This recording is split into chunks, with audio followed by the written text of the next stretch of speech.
नमस्कार, श्री स्वामी समर्थ. आम्ही आलो आहोत कोल्हापूरला दर्शनासाठी. श्रीपाद वल्लभ स्वामीजीच्या ही नदी आहे कृष्णा नदी. नदीचं पात्र किती मोठं आहे तुम्ही बघू शकताय. वातावरण तर खूप शांत, म्हणजे आजूबाजूला गाव वस्ती नाहीये. या नदीच्या ह्या किनाऱ्याला, नदीच्या त्या किनाऱ्याला वस्ती नाही आणि कोणतं गावही नाही. जाताना रस्त्यात हॉटेल सुद्धा लागत नाही आपल्याला.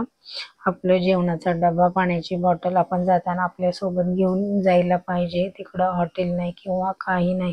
वातावरण किती निसर्गरम्य आणि शांत आहे तुम्ही बघू शकता. आता आम्ही चाललो आहे दर्शनासाठी. नदीच्या त्या किनाऱ्याला बोटीच्या साहाय्याने जात आहोत. जे लोक जाणार आहे दर्शनाला त्यांच्यासाठी सांगते, जाताना आपला आपला जेवणाचा डब्बा, पाण्याची बाटली आपण सोबत सोय करून जायला पाहिजे.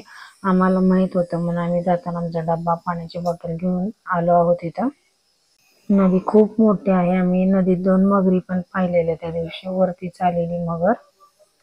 आजूबाजूला गाव कोणताही सांगू शकत नाही. आम्हाला बोटीवाल्यांनी सांगितलेले की ह्या साईडला कर्नाटक आहे आणि मंदिर ज्या साईडला आहे त्या साईडला तेलंगणा आहे.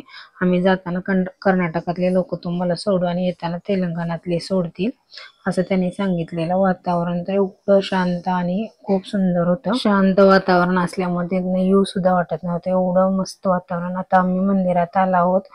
हे औदुंबराचं वृक्ष आहे. औदुंबराचं दर्शन घेऊन आता आतमध्ये आलो आहोत. असं मंडप आहे, आज सभा मंडप बसण्यासाठी वगैरे. किती छान आणि सुंदर आहे वातावरण बघू शकताय तुम्ही. मंदिर पण जुनं आहे खूप. जास्त गर्दी पण नव्हती त्यामुळे शांत आणि मस्त दर्शन झालं आमचं.